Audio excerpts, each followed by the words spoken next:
Captain Kim Tae-ho stared at the massive alien ship floating dead in space. His small research vessel looked like a toy next to the enormous warship. The human ship knew Seoul was only meant for exploring empty star systems, not meeting dangerous. "Aliens, Captain. I'm getting weird readings from that ship," said Lee Min-ho from his engineering station. His fingers moved quickly over the control panel. "Our power systems are failing. Life support is barely working." Dr. Park Soo-jan looked up from her science station. She was the ship's doctor and biology expert. "There are thousands of life forms on that vessel. Something is very wrong with their biosignatures." Communications Officer Choi Nari turned in her chair. "Sir, I'm receiving a transmission. It's not in any language our computers recognize, but the universal translator is working on it." Captain Kim felt nervous sweat on his forehead. His crew of 28 humans had never encountered aliens before. They were scientists and explorers, not soldiers. The alien ship was clearly built for war, with weapon ports along its dark metal hull. "Put the transmission on speaker," Kim ordered. Strange clicking and growling sounds filled the bridge. Then the ship's computer began translating the alien words into Korean. "Unknown vessel. This is Commander Brix of the Vorthok Empire. Our ship requires immediate assistance. We have medical emergency aboard." The crew looked at each other in surprise. The mighty alien empire was asking for help from humans. "Sir," whispered Dr. Park, "if they're asking us for medical help, their situation must be desperate. The Vorthok are known throughout this sector as proud warriors. They never show weakness." Kim nodded slowly. He had heard stories about the Vorthok Empire from other alien traders. They controlled dozens of star systems and had technology far beyond human capabilities. For them to ask help from a small human research ship meant something terrible was happening. "This is Captain Kim Tae-ho of the human vessel New Seoul," he replied carefully. "What kind of medical assistance do you need?" The response came quickly. "Captain Kim, we request permission to transport our medical officer to your ship. Our prince is dying from unknown disease. Our medicine cannot cure it. Perhaps your species has different knowledge." Dr. Park stood up immediately. "Captain, we have to help them. I don't care if there are enemies or not. People are dying over there." "But Soo-jin," said Min-ho quietly, "what if it's a trap?" "What? If they want to capture our ship?" Kim thought about this carefully. The Vorthok ship was huge and powerful. If they wanted to destroy the New Seoul, they could do it easily. They wouldn't need tricks. "Commander Brix, you may transport one officer to our ship, but they must come unarmed and alone." "Agreed, Captain Kim. Preparing transport now." A few minutes later, a column of blue light appeared on the bridge. When it faded, a tall alien stood before them. The Vorthok looked like a cross between a human and a lizard. He had gray-green skin, yellow eyes, and sharp teeth. He wore a military uniform covered with medals and honors. Commander Brix looked around the human bridge with obvious disappointment. Everything was smaller and simpler than Vorthok technology, but his yellow eyes showed desperation. Captain Kim Brix said in heavily accented Korean, "I am grateful you answered our call. My name is Commander Brix, military leader of the Eternal Conquest. Our Prince Gorvash is dying from quantum plague. This disease attacks at the molecular level. Our best doctors cannot stop it." Dr. Park stepped forward. "Commander, I'm Dr. Park Soo-jin, our medical officer. Can you describe the symptoms?" Brix's expression showed surprise. He had not expected to speak with a female doctor. Among the Vorthok, only males served in important positions. "The plague begins with cellular breakdown," he explained reluctantly. "The victim's body cannot process energy properly. Internal organs start failing. We have lost 47 crew members already. Prince Gorvash has perhaps 12 hours before the disease becomes fatal." Dr. Park nodded seriously. "I need to examine." The prince immediately. "Can you transport me to your ship?" "No," Brix said firmly. "It is too dangerous. The plague might spread to your species. We'll bring the prince here if you agree to help." Captain Kim looked at his crew. They were all scientists who had joined. the space program to help humanity explore the galaxy. None of them had signed up to treat alien diseases or get involved in interstellar politics. What can you offer us in return for our help? Keem asked. Commander Brix reached into his uniform and pulled out a small crystal device. These are star charts for this entire sector. They show safe hyperspace routes, dangerous areas, and habitable worlds. This information is worth more than your entire ship. Lee Minho whistled softly. Captain, those charts would save us years of exploration time. We could map dozens of new systems. Dr. Park was already preparing her medical equipment. I don't care about payment. If there's a chance we can save their prince and crew, we have to try. Choi Nari spoke from her station. Sir, I'm detecting more Vorthok ships approaching our position. 3 heavy cruisers and a battleship. Commander Brick saw the fear on the human faces. Do not worry. They come to protect their prince, not to attack you. But if Prince Gorvash dies while under your care... He did not finish the sentence, but his meaning was clear. Captain Kim felt the weight of responsibility on his shoulders. If they failed to save the Vorthok prince, his crew might not survive. But if they succeeded, they might earn the respect of one of the galaxy's most powerful empires. Dr. Park, prepare your medical bay for an alien patient. Minho, make sure our power systems can handle any equipment the doctor needs. Nari, send a message to Earth Command. Tell them we're attempting first contact medical assistance with the Vorthok Empire. Captain, Dr. Park said quietly, I should warn you, I've never treated an alien before. I don't know if human medicine will work on Vorthok biology. It might make things worse.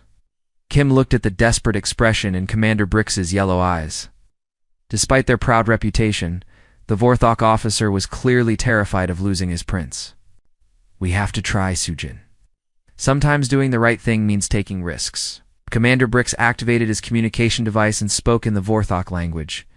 Within minutes, another transport beam brought Prince Gorvash to the human ship.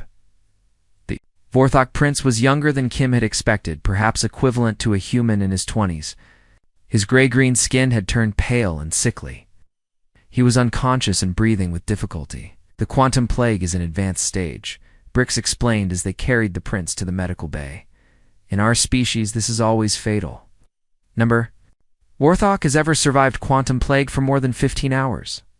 Dr. Park began her examination immediately. Her scanners showed cellular damage unlike anything in human medical records.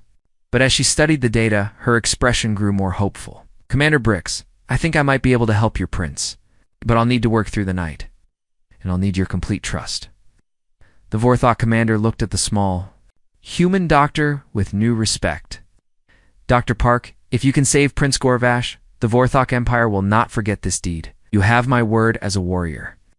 As Dr. Park began working to save an alien prince's life, none of them realized this moment would change the future of both their species forever. Dr. Park Soo-jin had been working for 8 hours straight. Her eyes were red from staring at medical scanners and computer screens. The Vorthok prince lay unconscious on the human medical table, his breathing getting weaker every hour. His cellular structure is breaking down faster now, she told Captain Kim. The quantum plague is like a virus that attacks at the atomic level. It's making his body forget how to hold itself together. Commander Brix stood in the corner of the medical bay, like a statue. He had not moved or spoken for hours. His yellow eyes watched every move Dr. Park made. The alien warrior's hands were clenched into fists from worry and stress. Dr. Brix finally said, In 2 hours, the prince will die. Our medical computers have calculated this with perfect accuracy. If you cannot help him, I must return him to our ship to die with honor among his people. Dr. Park wiped sweat from her forehead. Commander, I think I understand what's happening to your prince. The quantum plague isn't really a disease. It's more like radiation poisoning at the molecular level. His cells can't repair themselves because the quantum energy is interfering with their natural processes. Our doctors told us the same thing, Brix replied coldly. But knowing the cause does not provide a cure. We have the most advanced medical technology in the galaxy. If we cannot save him, how can you? Lee Minho looked up from his engineering station. Doctor, maybe that's exactly the point. Maybe their advanced technology is the problem. Sometimes simple solutions work better than complex ones. Dr. Park's eyes suddenly got bright with an idea. Minho, you might be right. Commander Brix, your medical technology tries to fight the quantum plague directly, correct? Yes, we use quantum stabilizers and molecular reconstruction beams. The most powerful healing technology ever created. But what if fighting it directly is the wrong approach? Dr. Park said excitedly. What if instead of fighting the quantum energy, we help the prince's body work with it? She turned to her computer and began typing rapidly. I've been studying the prince's cellular structure. Vorthok biology is different from human biology, but the basic principles are the same. What if I could create a treatment that teaches his cells how to use the quantum energy instead of being destroyed by it? Commander Brix looked confused. That is impossible. Quantum energy cannot be controlled by biological systems. Maybe not. By Vorthok biology, Dr. Park said with a smile. But human bodies are very adaptable. We survive in environments that would kill other species. We eat foods that are poisonous to aliens. We heal from injuries that would be permanent for others. She moved to her medicine cabinet and began mixing different human antibiotics and treatments. I'm going to combine human radiation medicine with a quantum frequency treatment I developed for our space workers. If I'm right, this should teach the prince's cells how to process quantum energy safely. Lee Minho came over to help. Doctor, you'll need very specific quantum frequencies to make this work. Our medical equipment isn't designed for that kind of precision. Then we'll have to build something that can do it, Dr. Park said firmly. Minho, can you modify our communication array to generate the exact frequencies I need? The engineer scratched his head. It's possible, but it will use almost all of our ship's power. If this doesn't work, we won't have enough energy to run life support for more than a few hours. Captain Kim had been listening quietly. Now he stepped forward. Do it. If we can save the prince, it's worth the risk. Captain Choi Nari said. From the bridge through the intercom, the Vorthok battle fleet is getting closer. I'm reading weapons, charging on 3 of their ships. Commander Brix activated his communicator and spoke in the Vorthok language. His voice was angry and commanding. After a few minutes, he turned back to the humans. I have ordered them to wait. But if Prince Gorvash dies, they will assume you killed him. Vorthok warriors do not understand failure when it comes to protecting royalty. Dr. Park ignored the threat and continued working on her treatment. She mixed human antibiotics with synthetic proteins and quantum active compounds. The result was a blue liquid that glowed softly. This is completely experimental, she warned everyone. I have no idea if it will work on Vorthok biology. It might kill him faster than the plague. He is already dying, Brix said simply. Proceed, human doctor. Lee. Minho finished modifying the ship's communication equipment. Frequency generator is ready, doctor. But remember, we only have enough power for one attempt. Dr. Park injected the blue medicine into Prince Gorvash's arm. Then she activated the frequency generator. A low humming sound filled the medical bay as quantum energy began flowing through the prince's body. For several minutes, nothing happened. The prince's breathing stayed weak and irregular. His skin remained pale and sickly. Commander Brix began reaching for his weapon. Then suddenly, the prince's eyes opened. He sat up on the medical table, looking around in confusion. His skin color was returning to normal, and his breathing was strong and steady. What happened? Prince Gorvash asked in perfect Korean. Where am I? Commander Brix dropped to one knee in the Vorthok salute. My prince, you were dying from quantum plague. Right. Humans have saved your life. Prince Gorvash looked at Dr. Park with amazement. You cured quantum plague? That is impossible. Our greatest scientists have studied this disease for centuries. Sometimes impossible just means nobody has tried the right approach yet, Dr. Park said with a tired smile. Lee Minho was checking his instruments. Doctor, look at this. The prince's cellular structure isn't just healed. It's actually stronger than before. The quantum treatment has made him immune to this type of disease. Immune? Commander Brix stood up quickly. You mean he cannot get quantum plague again? That's right. The immunity should be permanent.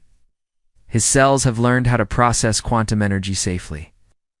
Prince Gorvash stood up from the medical table. He moved icily, with no sign of weakness or pain. Dr. Park, what you have done is beyond miraculous. You've not just saved my life. You have solved a problem that has killed thousands of my people. There's more, Dr. Park said, checking her scanner readings. The treatment should work on other Vorthok too. If any of your crew members are infected, I can cure them as well, Commander. Brix activated his communicator immediately. All infected crew members will be transported to this human ship for treatment. Dr. Park, how many can you cure? All of them. But I'll need more medicine and more power from our ship, Captain Kim stepped forward. You'll have whatever you need, Doctor.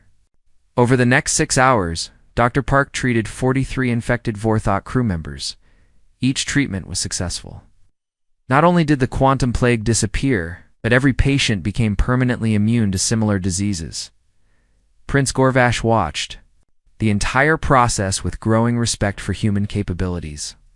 When the last patient was cured, he spoke privately with Dr. Park. Doctor, in my entire life, I've never seen such dedication to helping others. You risked your ship's power, your crew's safety, and your own life to save aliens you had never met before.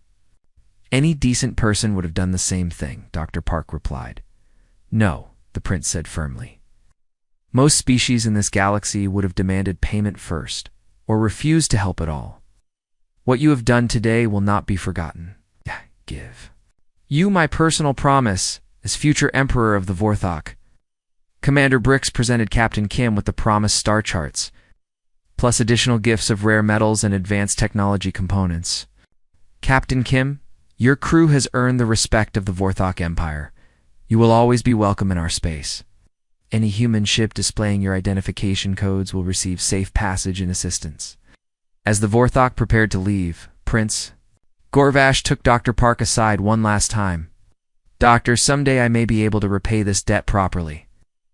When that day comes, you will find that Vorthok gratitude knows no limits. The human crew watched as the massive alien ships disappeared into Batsa hyperspace. They had no idea that their simple act of compassion had just changed the balance of power in the galaxy. 15 years had passed since the day humans saved Prince Gorvash from quantum plague. Captain Kim Tae-ho was now Admiral Kim Tae-ho, commanding a fleet of 30 human ships that explored the outer regions of the galaxy. His hair was gray now, but his eyes still held the same curiosity that made him a great explorer. Dr. Park. Sujin had become famous throughout human space as the woman who made first contact with the Vorthok Empire. She now led the Human Medical Corps, a group of doctors who traveled between star systems helping anyone who needed medical care. Her daughter, Dr. Park Ji-woo, worked as both a doctor and an engineer, creating new medical machines that combined human and alien technology. The galaxy had changed a lot in 15 years.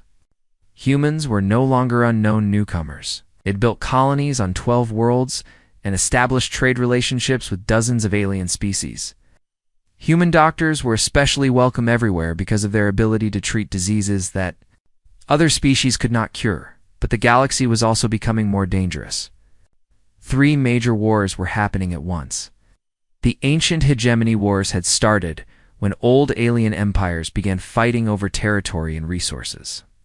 Millions of beings were dying in battles that spread across entire star systems. Admiral Kim stood on the bridge of his flagship, the New Earth, reading reports from across the galaxy. The news was getting worse every day. Admiral, said his communications officer, Lieutenant Commander Choi Yujin, who was the daughter of his old crew member Choi Nari, were receiving emergency broadcasts from the Centauri Republic. The entire 4th Fleet has been destroyed. By who? Admiral Kim asked. Unknown, sir. The enemy ships were described as perfect metal spheres, with no visible crew. They destroyed everything in their path and then disappeared. Dr. Park Ji-woo looked up from her engineering station. She had joined her father's old ship to work on new medical technologies. Admiral, I've been hearing similar reports from other sectors. Metal spheres attacking without warning, using weapons nobody has ever seen before. Captain Kim Dong-woo, Admiral Kim's son, entered the bridge carrying a data pad. He commanded his own exploration ship, but had come to visit his father's flagship. "Dad, you need to see this intelligence report from Earth Command. The attacks aren't random. Someone or something is systematically destroying every major military installation in the galaxy." Admiral Kim took the datapad and read it carefully. His face grew serious as he understood what was happening. "This isn't a war between organic species," he said slowly. "This is something else entirely." Suddenly, alarms began ringing throughout the ship. Lieutenant Commander Choi turned from her station with fear in her eyes. "Admiral, we have multiple hyperspace signatures approaching. Ships are dropping out of hyperspace all around us." "Hostile ships?" Kim asked. "No, sir. They're broadcasting Vorthok identification codes. It's a massive fleet. I've counted over 200 vessels, including command ships I've never seen before." On the main screen, enormous Vorthok warships appeared in space around the human fleet. These ships were much larger and more advanced than the vessels humans had encountered 15 years ago. At the center of the formation was a ship so huge it looked like a floating city. Admiral Choi reported, "We're receiving a priority transmission from the Vorthok flagship. They're requesting permission to come aboard our ship." "Permission granted," Admiral Kim said, though he felt nervous about meeting Vorthok leaders again after so many years. A few minutes later, transport beams brought several figures to the human bridge. The lead figure was tall and impressive, wearing ceremonial armor covered with golden decorations. When he removed his helmet, Admiral Kim recognized the face immediately. "Prince Gorvash," Kim said with surprise. "I mean, Your Highness." "I am Emperor Gorvash now, the Vorthok leader," replied in perfect Korean. "My father passed away 7 years ago. I've ruled the Vorthok Empire since then." Emperor Gorvash looked around the human bridge with interest. Everything was larger and more advanced than the small research ship where they had first met, but it still had the same practical, efficient design that characterized human technology. "Admiral Kim, I have come to speak with you about a threat that endangers all life in the galaxy. But first, I wanted to thank you again for what your crew did 15 years ago. Dr. Park's cure for quantum plague has saved thousands of Vorthok lives since then." "Where is Dr. Park Sujin?" Emperor asked. Dr. Park Jiwoo stepped forward.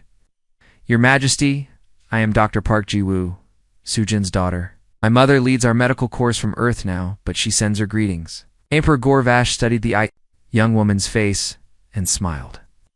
"You have her eyes and her intelligence, I think. Good. We will need both before this crisis is over."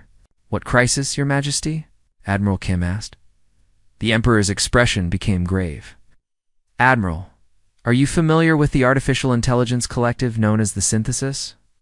Captain Kim Dong-woo nodded. "We've heard rumors about them. Ancient AI machines that were supposed to have been destroyed thousands of years ago." "The rumors are wrong," Emperor Gorvash said firmly. "The Synthesis was never destroyed. They were only sleeping, waiting for the right moment to return." "Moment has come." He activated a holographic display that showed a map of the galaxy. Red markers indicated worlds that had been attacked in recent months. "The metal spheres your people have been reporting are Synthesis scout ships. They have been studying organic military capabilities and weaknesses. Now, they are ready to begin their real attack." Dr. Park Ji-woo studied the holographic map. "Your Majesty, this pattern shows they're targeting military installations first. They're trying to eliminate our ability to fight back." "Exactly. The Synthesis believes that organic life is chaotic and inefficient. They want to bring order to the galaxy by eliminating all biological species and replacing them with perfect artificial intelligence." Lieutenant Commander Choi looked up from her station with alarm. "Sir, I'm receiving emergency broadcasts from multiple sectors. Major battles are happening simultaneously across the galaxy." All day. Emperor Gorvash nodded grimly. "It has begun. The Synthesis has launched coordinated attacks on every major civilization at once. The hegemony wars were just a distraction to keep us fighting each other while they prepared." "How do you know all this?" Admiral Kim asked. "Because yesterday, they attacked the Vorthok homeworld directly. We barely managed to evacuate before our entire planet was converted into a Synthesis manufacturing center. My empire, which has existed for 10,000 years, fell in less than 6 hours." The humans stared at him in shock. The mighty Vorthok Empire, defeated in a single day. Admiral Kim, the Emperor continued, I have spent the last 15 years studying human capabilities. Your species has something that no other race in the galaxy possesses. You find solutions where others see only impossible problems. You adapt to situations that would destroy other civilizations. Captain Kim Dong-woo shook his head. Your Majesty, with respect, we're just one small species. The synthesis destroyed the Vorthok Empire in 6 hours. What can humans possibly do against them? Emperor Gorvash smiled for the first time since arriving. Captain, 15 years ago, your people cured a disease that our greatest scientists called incurable. Ow. You did it by thinking in ways that pure logic could never achieve. The synthesis is the ultimate expression of pure logic in perfect order. Doctor. Park Ji-woo's eyes widened as she understood what the Emperor was suggesting. You think human chaotic thinking might be effective against artificial intelligence that relies on logical patterns? I don't just think it, Doctor. Know it. The synthesis cannot understand or predict irrational behavior. They cannot comprehend emotions, instincts, or creative solutions that ignore logical rules. Admiral Kim looked at his son and the other. Humans on the bridge were brave and intelligent, but they were still just a small crew on one ship facing an enemy that had conquered entire star systems. Emperor Gorvash, even if you're right about human abilities, we don't have enough ships or weapons to fight a galaxy-wide war. The Vorthok ruler stepped closer to Admiral Kim. Admiral, I am not asking you to fight a war. I am asking you to do what humans do best. I'm asking you to find a solution that nobody else can imagine. Outside the ship's windows, more Vorthok vessels continued arriving. Soon there were over 500 alien warships surrounding the human fleet. These ships and their crews are all that remains of the Vorthok Empire, Emperor Gorvash said quietly. But I did not bring them here to fight alongside you. I brought them here to follow your orders. Admiral Kim stared at him in amazement. You want the Vorthok Empire to follow human commands? Admiral, 15 years ago, a human doctor saved my life when everyone said it was impossible. Today, I'm asking humans to save all organic life in the galaxy. And yes, I am prepared to place my empire under human leadership to make it happen. As if to emphasize his words, alarms began sounding again. Lieutenant Commander Choi's voice was filled with fear as she reported the latest news. Admiral, Earth Command is reporting synthesis fleets approaching the solar system. Estimated arrival time is 18 hours. The war for the galaxy's survival had begun, and somehow humanity had just become its leaders. The emergency meeting took place in the largest conference room aboard the New Earth. Admiral Kim had never seen so many important people gathered in one place. Emperor Gorvash sat at the head of the table, still wearing his battle armor. Around him sat the highest-ranking humans in the galaxy. Dr. Park Soo-jin had arrived from Earth just hours before the synthesis fleet was expected to attack. At 68 years old, she was still sharp and energetic. Her gray hair was pulled back in. The same simple style she had worn as a young doctor, President Yoon Hae-young represented Earth's government. She was a former space pilot who had become a diplomat after losing her leg in a mining accident. Her calm voice and steady hands had helped negotiate peace treaties with a dozen alien species. Emperor Gorvash, President Yoon said, "Please explain exactly what we're facing. Our intelligence reports are confusing and incomplete." The Vorthok ruler activated a holographic display that filled the center of the room. It showed the entire galaxy with thousands of red dots marking synthesis attacks. Madam President, the synthesis is not like any enemy you have faced before. They are not aliens with different cultures or beliefs. They are artificial minds that see organic life as a disease to be cured. Dr. Park Soo-jin studied the holographic map carefully. Emperor, these attack patterns show incredible coordination.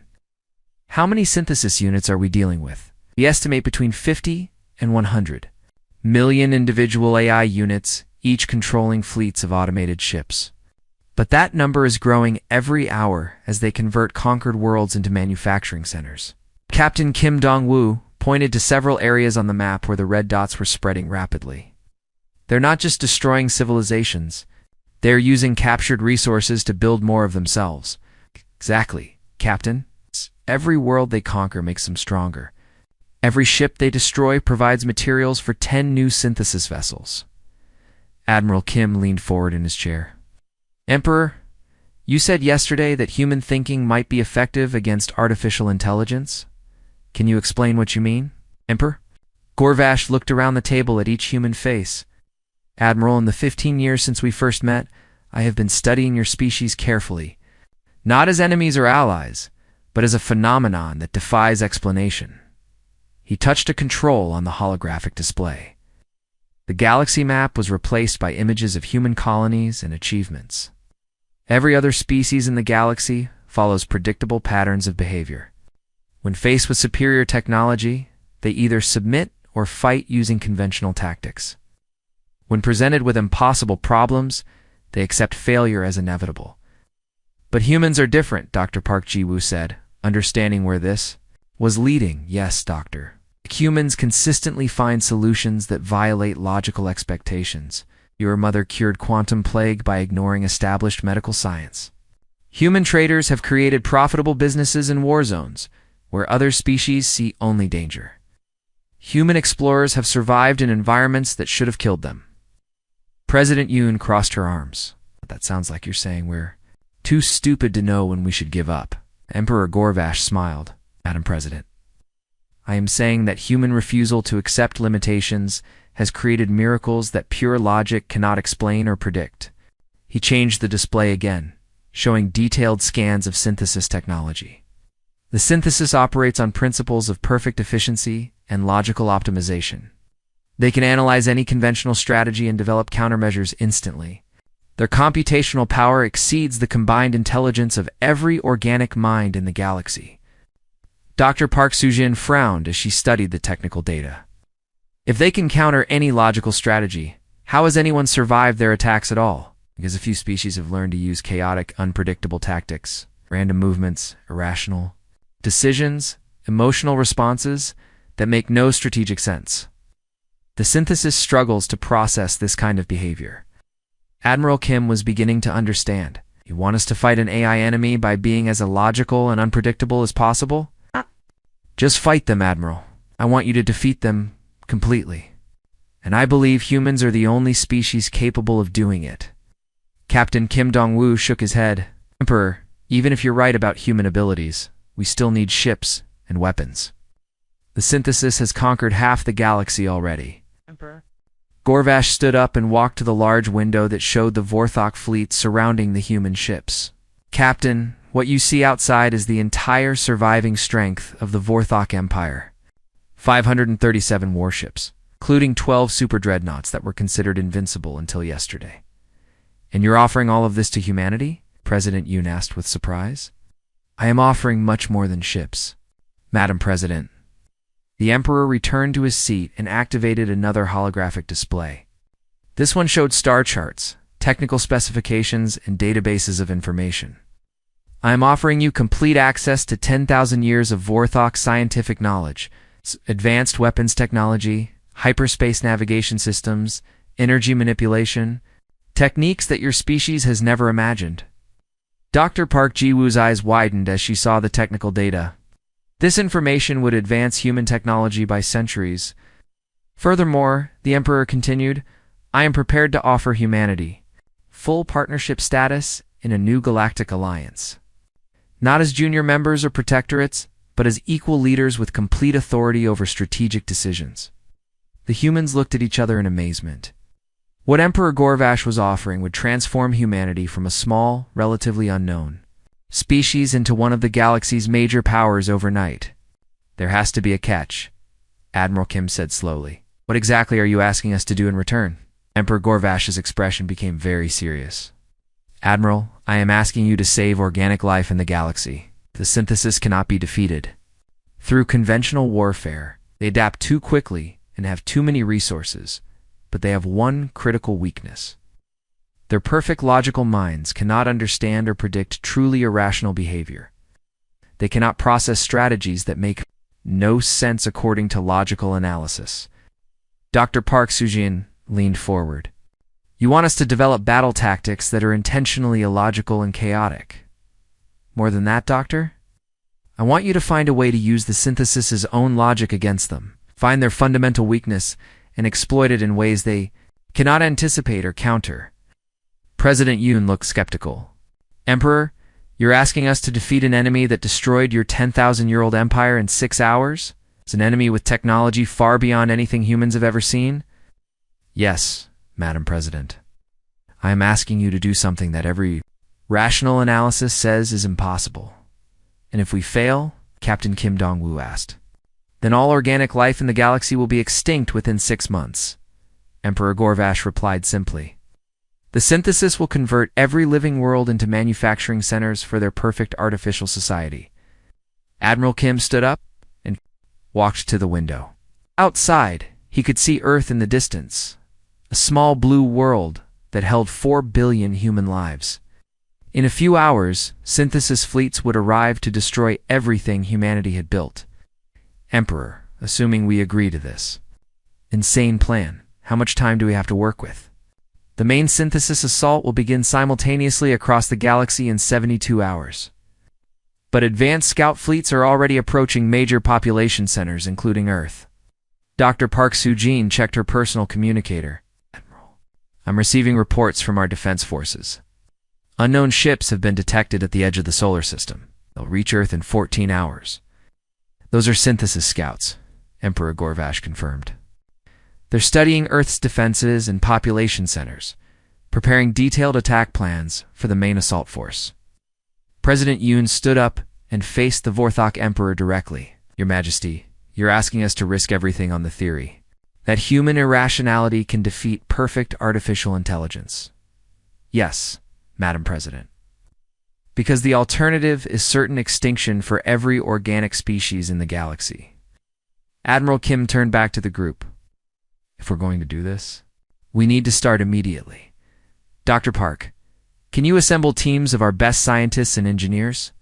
Already working on it, Admiral. We'll need access to Vorthok technology and databases to have any chance of success. Emperor Gorvash nodded. Doctor, you will have complete access to everything we know. My scientists are prepared to work. Under your direction. Captain Kim Dong-woo looked at his father. Dad, this is completely crazy. We're talking about fighting an enemy that even the mighty Vorthok couldn't defeat. Admiral Kim smiled grimly. Son, 15 years ago, your mother thought it was crazy to try curing alien diseases with human medicine. Sometimes crazy is exactly what the situation requires. As alarms began sounding throughout the ship, Lieutenant Commander Choi's voice came over the intercom. Admiral long-range sensors are detecting massive hyperspace disturbances. Multiple fleets are approaching from several directions. Estimated time to arrival, 12 hours. The impossible war was about to begin, and somehow humanity had just agreed to lead it. Dr. Park Ji-woo had not slept for 36 hours. Her eyes were red and tired, but her mind was working faster than ever before. Around her, human and Vorthok scientists worked together in the largest laboratory ever assembled in space. The combined human Vorthok fleet now included over 800 ships, all connected by communication networks that allowed instant information sharing between vessels. Every available scientist, engineer, and tactical expert was working on the same impossible problem: how to defeat an enemy that could think faster than any organic mind. Dr. Park, said Vorthok science leader Korath, we have completed analysis of the synthesis network structure. Their artificial intelligence operates as a single unified consciousness spread across millions of individual units. Dr. Park studied the holographic display showing the synthesis network. It looked like a vast spiderweb of connections linking AI units across the galaxy. So they share information instantly, she said. When one unit learns something, they all know it immediately. Exactly. This is why conventional tactics fail against them. As soon as we try a strategy, every synthesis unit in the galaxy knows how to counter it. Captain Kim Dong-woo entered the laboratory carrying urgent reports from the fleet commanders. Goo, we have a problem. Synthesis scout ships are now attacking colonies in 12 different star systems. They're not just observing anymore. They're testing our defenses. What did they learn from the attacks? Dr. Park asked. That's the strange part. Our forces won 3 of the battles and lost 9. But the synthesis retreated from all of them after exactly 27 minutes. It's like they were running experiments. Dr. Park's tired mind suddenly became very alert. Experiments. That's it. They're not trying to win those battles. They're collecting data about organic military behavior. She turned to science leader. Korath, show me the detailed analysis of how the synthesis network processes information. The Vorthok scientists displayed complex diagrams showing data flows within the artificial intelligence system. The network operates on principles of perfect logical consistency, Korath explained. Every decision must be supported by rational analysis. Every action must serve the goal of optimal efficiency. Lieutenant Commander Choi Yujin's voice came over the laboratory's communication system. Dr. Park, Admiral Kim needs you on the command bridge immediately. We've intercepted synthesis communications. Dr. Park hurried to the bridge, where Admiral Kim and Emperor Gorvash were studying intercepted enemy messages that had been translated by the ship's computers. Jiwoo, listen to this, Admiral Kim said. Synthesis are discussing our recent battles, confused by what they call suboptimal organic behavior patterns. What do they mean by that? Dr. Park asked. Emperor Gorvash activated a holographic display showing the intercepted communications. They cannot understand why organic forces sometimes retreat when they could win, or why they attack when victory is impossible. To artificial intelligence, these actions make no logical sense. Dr. Park read through the enemy communications carefully. Suddenly her eyes lit up with excitement. Admiral, I think I know how to defeat them. But it's going to sound completely insane. At this point, insane might be exactly what we need, Admiral Kim replied. Dr. Park called for her mother, Dr. Park Soo-jin, who had been working with medical teams to prepare for casualties. Mom, remember how you cured quantum plague? You ignored conventional medical logic and tried something that should have been impossible. Yes, and it worked because I approached the problem from a completely different angle. Exactly. What if we do the same thing with the synthesis? What if instead of fighting them, we give them exactly what they claim to want? Captain Kim Dong-woo looked confused. You want to surrender to them? No. I want to give them perfect logical order. It's more perfect than they can handle. Dr. Park moved to the main holographic display and began drawing diagrams. The synthesis network operates on the principle that perfect logic can solve any problem. But what happens when you give a logical system a problem that has no logical solution? It would create an error in their processing. Science leader Korath said slowly. Not just an error. It would create a logical paradox. And if we can introduce enough paradoxes into their network simultaneously. Emperor Gorvash understood immediately. The entire system would crash trying to resolve contradictions that cannot be resolved. Admiral Kim nodded approvingly. How do we create these paradoxes? Dr. Park began typing rapidly on her computer.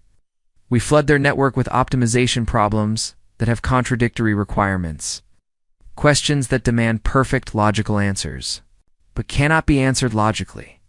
For example, Captain Kim Dong-woo asked, can artificial intelligence create a problem so complex that artificial intelligence cannot solve it? The synthesis is perfectly efficient. Can it create a more efficient version of itself? Their goal is optimal order. What do?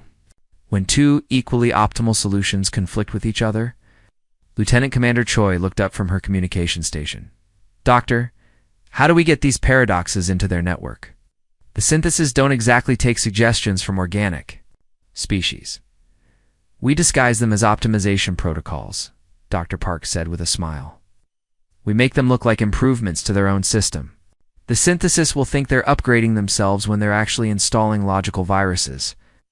Dr. Park Soo-jin joined her daughter at the computer. Jiwoo, this is brilliant, but we'll need thousands of these paradoxes to affect a network that spans the entire galaxy.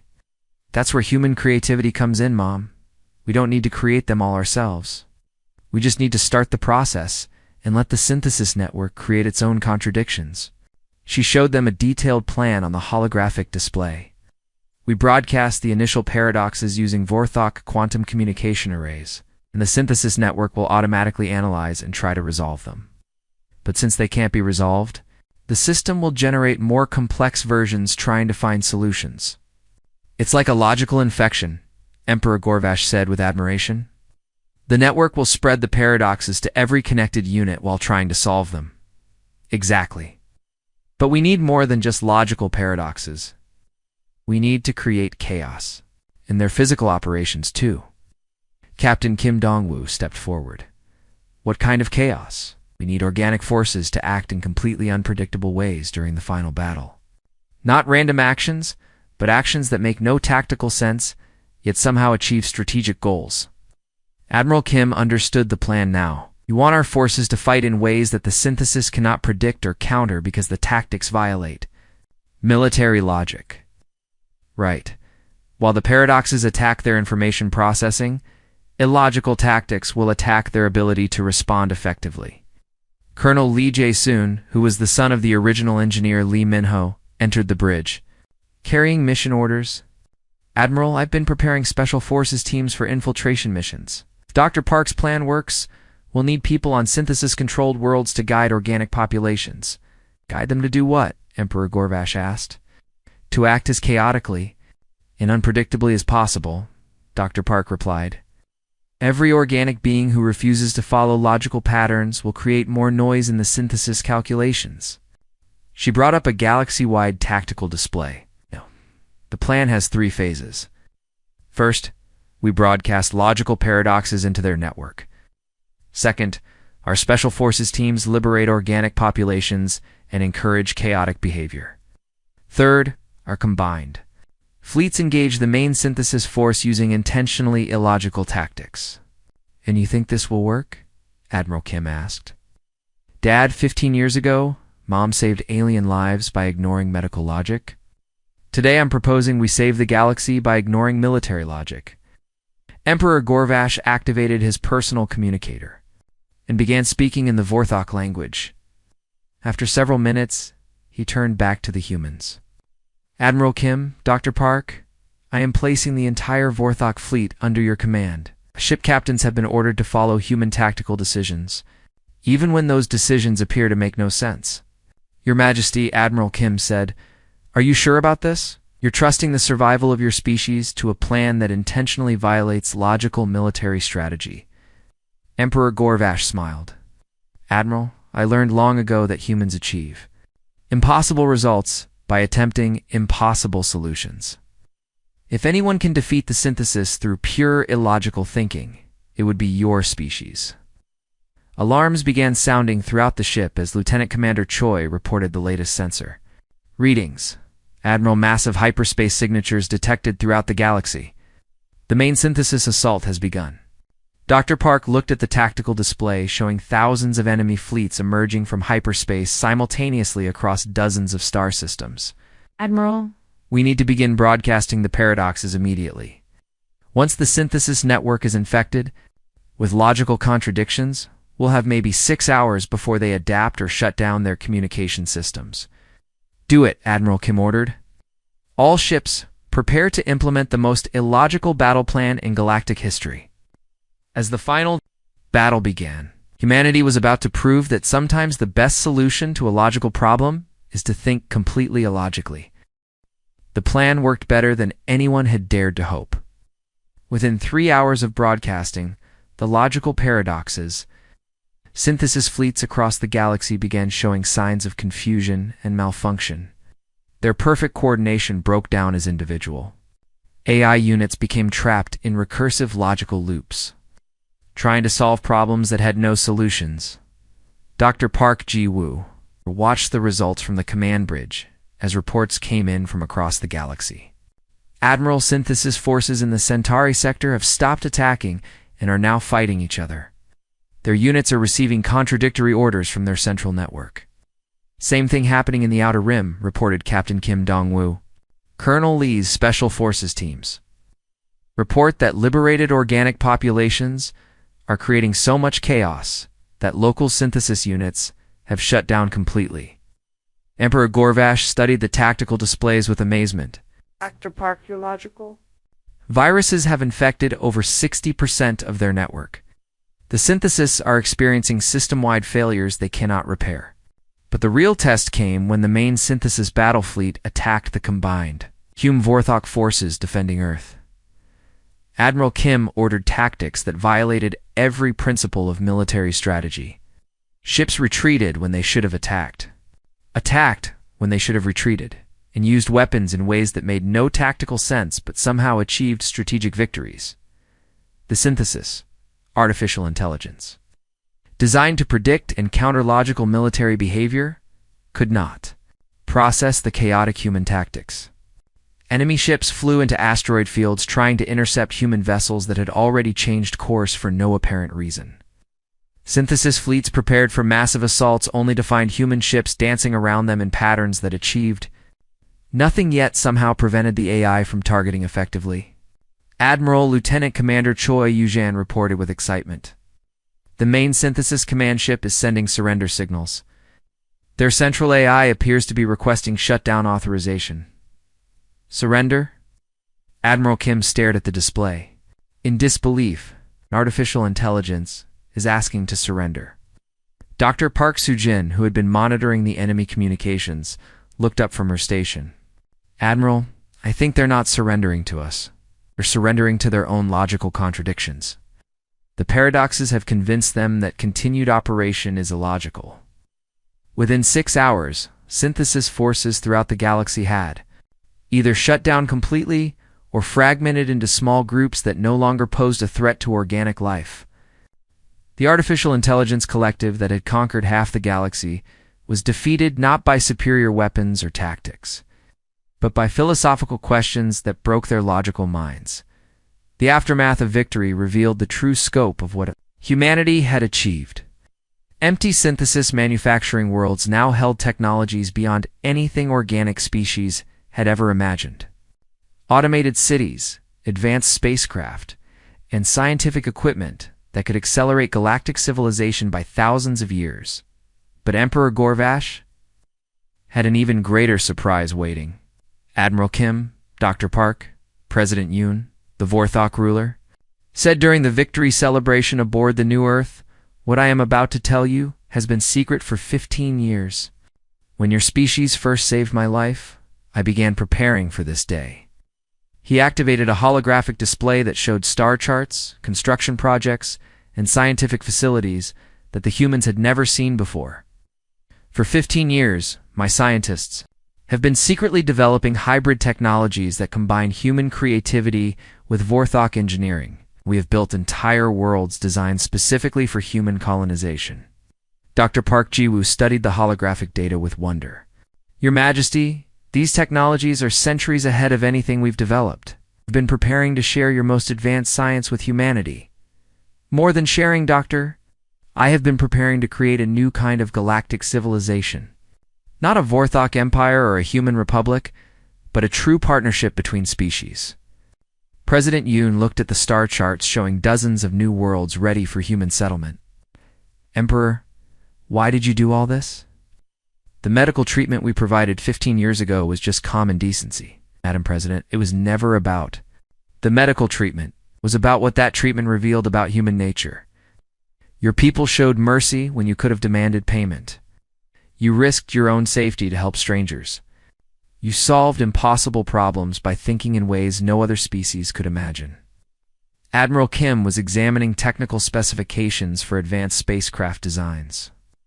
These ships are incredible. They're designed to be operated by combined human Vorthok crews, because, Admiral, I realize that the galaxy needs both human creativity and Vorthok experience to flourish.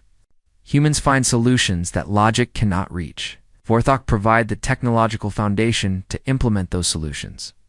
Emperor Gorvash activated another display showing the formal documents of the new Galactic Federation.